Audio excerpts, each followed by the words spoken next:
Going to Niagara Falls can sometimes be very, very pricey. From the attractions to the parking fees, gas, and even the traffic, they can all add up really fast and cause a lot of stress. So today, I'm going to show you step by step how to get to Niagara Falls, Canada for as low as $10 Canadians round trip without needing a car and completely avoiding the stress of parking and traffic. Let's get started. So the secret is pre-booking your tickets online on the Go Transit website.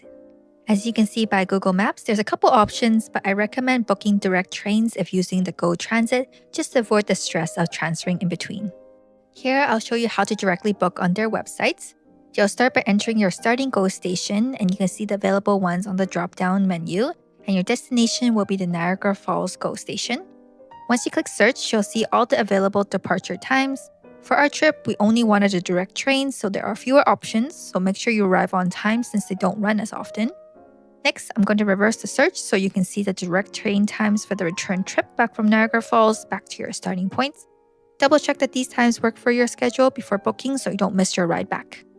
As you can see, the regular ticket price on the booking site is actually more than $10 round trip. So the way to get that $10 deal is by selecting the weekend pass option instead. It's a flat rate that lets you travel unlimited times on the Go Transit during the weekend, and that's how you can do it for this trip for as low as $10 round trip. If the weekend pass doesn't line up with your schedule, don't worry. Keep on watching because I'll show you another way to save money after this. So I forgot to mention, but the weekend pass is also valid for holidays as well too, so that's another way to save money. And it's the same way to book. You start by entering your starting destination as well as your ending destination, and it'll bring you to the weekend day pass option that is valid 7 days after purchase. As you can see on the checkout page, it's $10 round trip. I will also bring your attention to the fact that Niagara Falls also has their own transit system that is different from downtown Toronto or other areas. So you will have to purchase a bus pass as well too if you want to transit to Niagara Falls. I showed you the example over here about the travel distance between walking as well as transiting. For most of the areas, I don't believe most people will want to walk 30 plus minutes to 50 plus minutes to reach certain destinations. So I highly recommend also getting the transit pass option. And luckily as well too, there is an option where you can get a pass for unlimited bus rides for your day trip to Niagara Falls. So I would start by searching Niagara Go Train We Go on Google, and that link will bring you to the direct booking link, which is much easier to find than trying to navigate through the regular Go Transit website. When we went, it was $32 round trip for the weekday and $20 round trip for the weekend. I highly recommend both options because both are cheaper than booking the tickets separately. Next, I'll show you how to directly book the tickets. It's quite similar to the last booking system. You will load it, and then once you get there, you'll choose the packages that you want, and you can choose the number of adults, children, or seniors you're bringing to the trip. And you will see the available dates and the cost for the packages. Once again, you have to choose your starting and ending destination for Niagara Falls. Once you have that loaded, you'll get to see that the total cost will be either the $20 for the weekend or $32 for the weekday, but the prices may change at booking, so make sure to always double check on their websites. The next step after purchasing your ticket is to hop onto the iconic green GO train. Depending on which station you're departing from, there might be multiple platforms. So if it's your first time taking the GO train, I recommend arriving a little bit early to make sure you find the right boarding platform. And here are some clips of the interior and exterior of the GO train.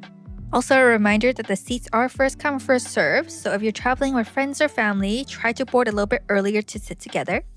After getting off the Niagara Falls GO train, you'll arrive at the Niagara Falls GO station, which isn't actually where most of the main attractions are. They're actually located at the Table Rock Welcome Center, which is around a 15-minute walk or roughly a 15 to 20-minute WeGo bus ride from the station. As you can see, most people head straight to the WeGo bus to get to that Table Rock area. Also, just a reminder, you can't buy WeGo tickets directly on the bus. You'll need to purchase them on your phone, or if you got the Go and WeGo combo package that we mentioned earlier, you can just scan your QR code to board. Depending on when you visit, especially on the weekends or holidays, I recommend budgeting a little extra time before any reservations, since you might have to wait a while for an empty bus like we did. Another budget-friendly option to get to and from Niagara Falls is the Megabus, which takes you directly to the Table Rock Center. Just keep in mind that you may still need to purchase a WeGo bus day pass to reach other attractions around Niagara Falls. If you're considering the Megabus option, I recommend checking your planned attractions on Google Maps first. That way you can decide whether it's worth it to get the WeGo day pass or just pay for the individual bus rides. Here are some clips from our friends who took the Megabus route. Like the GO train, you'll pre-book your tickets online and board at your chosen pickup location. From our friends' experiences, the pros are that you get to choose your seat and your spot is guaranteed. The downside, however, is that you're affected by road traffic. So depending on the time of day, your arrival may be delayed getting to the falls or back to your starting point. So you got to keep that in mind for any of your reservations that you may make. Now that you've made it to the main Niagara Falls area, also known as the Table Rock Welcome Center, there are so many free and paid attractions to explore. Here's a quick preview of some of the things that we got to see and do during our trip. If you'd like a full breakdown with a real timeline, ticket prices, and hidden gems, then please check out our video called The Ultimate One-Day Guide to Niagara Falls. Remember that there are limited direct train rides from Niagara Falls GO Station back to downtown Toronto area, so make sure you keep track of time and plan your return in advance. I recommend giving yourself plenty of buffer time. Ideally, aim to catch a bus that's at least 2 departures earlier than the last one you'll need to make it to the GO Station. That way, if a bus doesn't arrive or fills up, you'll still have time to make it to your train. We unfortunately know this because we learned this the hard way. The last bus we were waiting for did not show up, and we were very, very close to missing our last train, so we had to call an Uber. Luckily, we did manage to catch the final direct train back to Union Station just in time, literally a couple minutes before departure. And here's a look of the interior of another GO train that you might end up on. It's definitely an older model, but for an affordable round trip, we're not complaining. It gets the job done, and we got back safely. Overall, this trip really shows us that you don't need a car or a big budget to experience Niagara Falls. With just a little bit of planning, you can enjoy one of Canada's most iconic destinations, affordably, stress-free, and still have an amazing time. Keep in mind that you may arrive as late as 10:41 p.m., so it may be dark and things may be already closed. But either way, we hope you enjoyed our video today. Please like and subscribe. Take care. Bye.